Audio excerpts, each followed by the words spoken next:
Jan migao mateko stima Opiyo Wandayi ochiwo siem ne achije ma osiko ketho kendo kwalo mwandu mag stima e thurka kowacho ni biro kawnegi ondamo mar chik.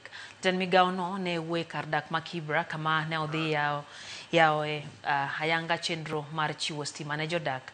Olalo ni chenro no biro konyo jodak go kaachiel kod rido weche mag arita e kuondego. Weche mabende no osir gi jatelo ma Kibra mane opoyo okang' mar keto teini e alworano. Wakati hii ikiwa ni shughuli yangu ya kwanza, namkaribisha waziri. Tumekuwa na shida ya stima hapa Kibra, lakini wewe ni waziri ambaye akipigiwa simu anachukua simu na anachukua hatua mara moja. Naambia watu wa Kibra, kama kuna waziri amefungua roho yake kusaidia watu wa Kibra ni huyu mheshimiwa waziri. Nikimpigia simu stima impotea ni mara moja. Sisi watu wa Kibra tunasema asante sana. Na sio haitafika hapo, kuanzia next week nitaanza kukusumbua tena.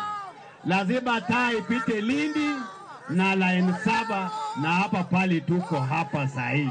Ninawaomba, ninawasihi sana, mradi aina hii wakati imekuja kwenu lazima muilinde. Kuna wakora wachache wanatembea wakiiba nyaya za stima, wanakata nyaya za stima, wanaziiba, wanabomoa transformer za stima, wanatoa mafuta. Hawa wahalifu lazima wajue siku zao za 40 zimefika. Lazima wajue hivyo ya kwamba serikali kuu na vitengo vyake vya usalama vitawanasa mpaka dakika ya mwisho, ili wajue ya kwamba mali ya umma sio mali ya kuchezea.